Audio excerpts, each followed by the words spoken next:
Audio Jungle.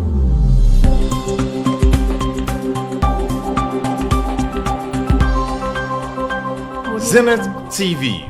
the highest of all. Arafo Yankubu nhyira o e frame prophet badafo menu be di nkomo kakra bi na I believe say nkomo e be nhyira e de ama menu mienu emprempebre abrabo aye bon ya na abrabo nu ma ye den eto de bia ya na ye akukuruhwi ase upeja na de asi ha na abu upeja utimi se ka wo bon ho modern say at least ubeye bibi na obi anasese bi obi amfane nsakra nkyere wo so se o esumasi ana obentre de ompebre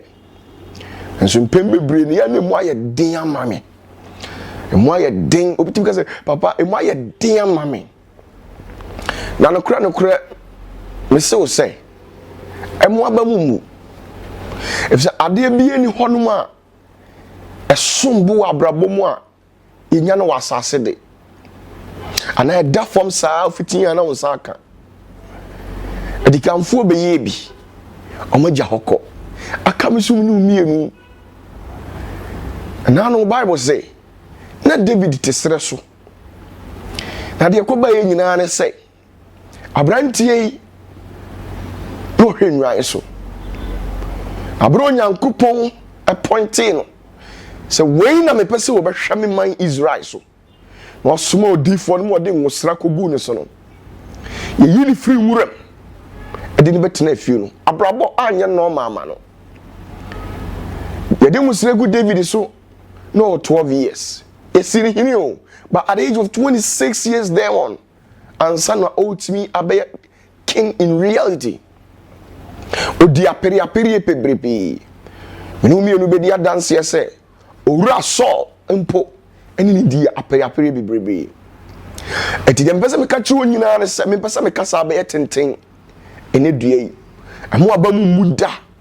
nyarehemu de betu biara nyarehemu amo obi emfa abambuo nsam bi mrew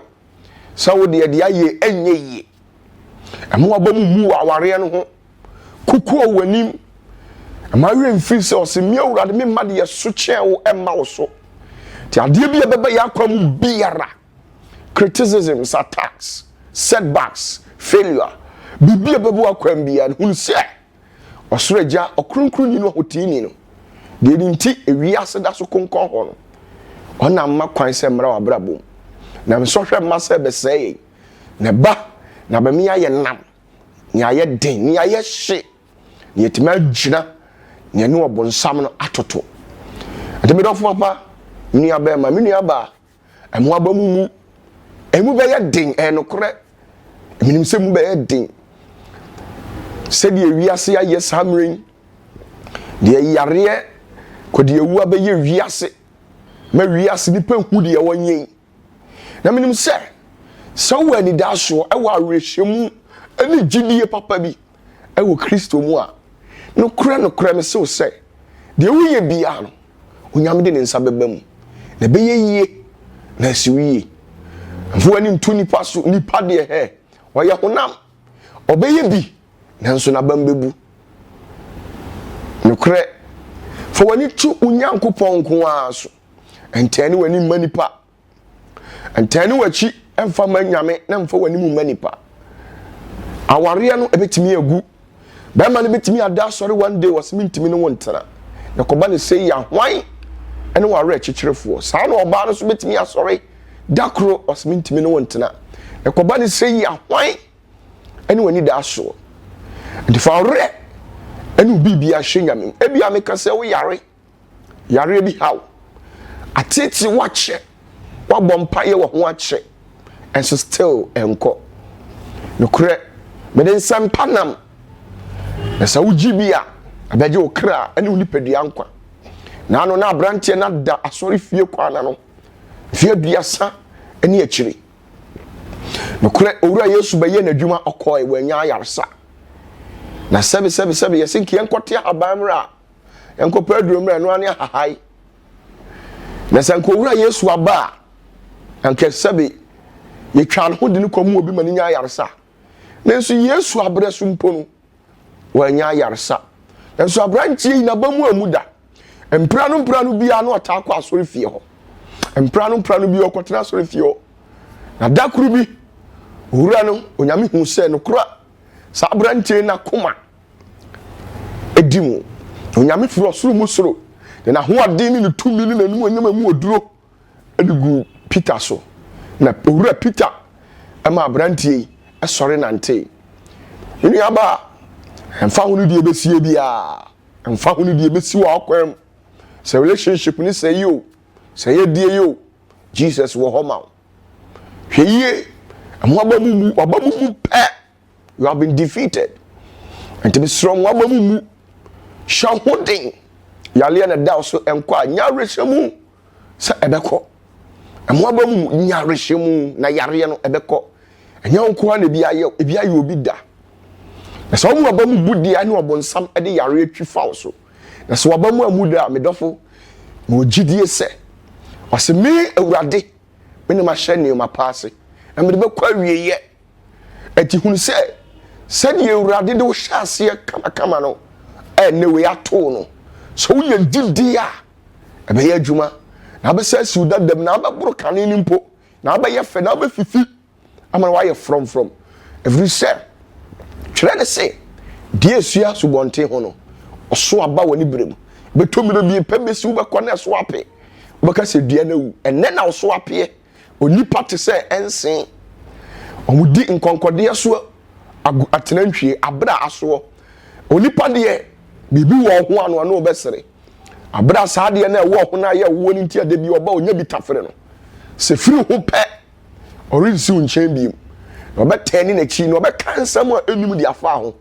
nim se samere ya wo hwami enipa bebre na ya obone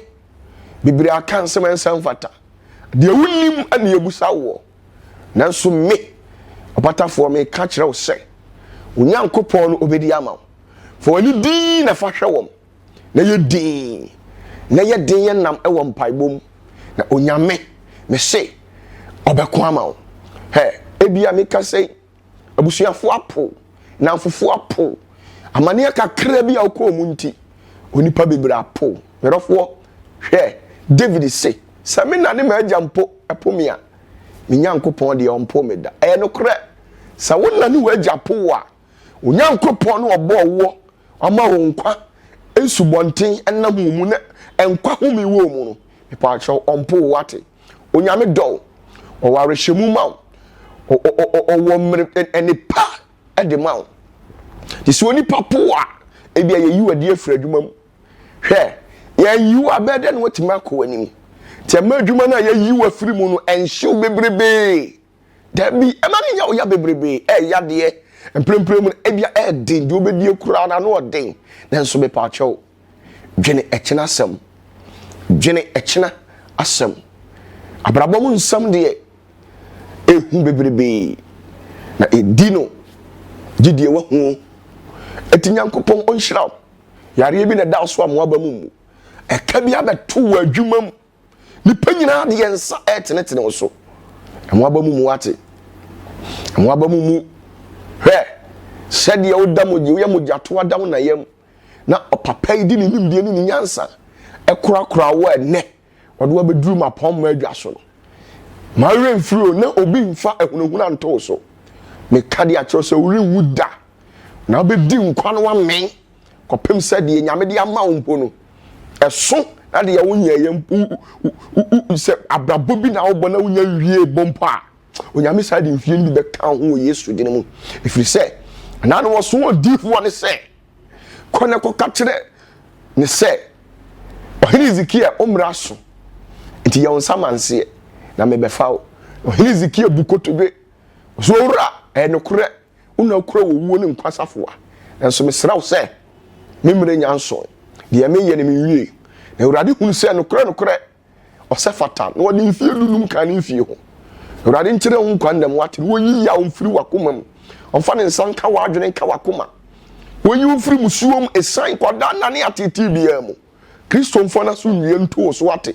ba bia dededede ni jejeje wo bia da ama wo da wo ntimi na ama esu ni atete na wo wakoma mu merofa onyankopɔn ntere wa ahye onyankopɔn yi mfiri emusuo animguase atete kwadanda ahweaseɛ awareɛ na ɛtɔfom na awurade nsa mmra mu ma me wate enkwala no dise ye omu tani omu akidi ama obi ampe wani mu ahwe de woka kro omu ntie mane haw saa na wɔtweaseɛ no wɔte ɔso obewiai ɔba so obewia no wakum no wasɛe na awurade de ɔso me ba sɛ me mamu anya nkwa no anya ne morosoɔ ɛnɛ me de me nsa ka wabusua no awura Yesu ni dini mu ntini ni tumi a wuye no sɔre ne nansa so wodi wuo ni asama so nkonim me de ka wabusua enka oma nka wo yafunu mu ade awurade nsesa busua no so wo gidi a me se ebebem wate amaba mu ebi asofo obi ahya onkom obi ahya onkom aka kyerɛ sɛ owuo da so matwam afiri wabrabɔ so ene guaseɛ bia wodam biam di onyame tumi so twam firi wo so ahokyere bia wonam biam di onyame tumi twam firi wo so atete bia wonam biam di onyame tumi twam firi wo so mehwim firi ofirisumfo mfidie mu ba bia wo biara metene onyame nsa me papa na pra na nso no di ni gya ne bowura ho de wura wuni paduam sɛ yare bia nwane firi wo so atete nwane firi wo so osum bia hye wakoma ba ehu bia wo mu bia ka hu sɛ wo Kristo na wo Kristo so wa ade nyina mehwim firi ofirisumfo fidie ni amana bia de wato atete bia wo da mehwim yare bia mehwim kwada na bia mehwim jiu firi musuo mi gina owura Yesu tumi so se de Elia ka se sama nkasa ensuo nto emfie miensa ne fa sa na mi gina ho kasa se onyame nipa se mi yiu firi papa sofo de okomu bi asore no to de bia na ya rise and fall amane ha kura ugidiem hwe ne wana ne wachi amano kura ugidiem hwe ne wana ne wachi ama nyame kura ugidiem ku okodene fa kompai bom to de bia no wa ya akɔnkyere kakra firi sɛ ɔsɛ ade we na de ba no agye sɛ akɔn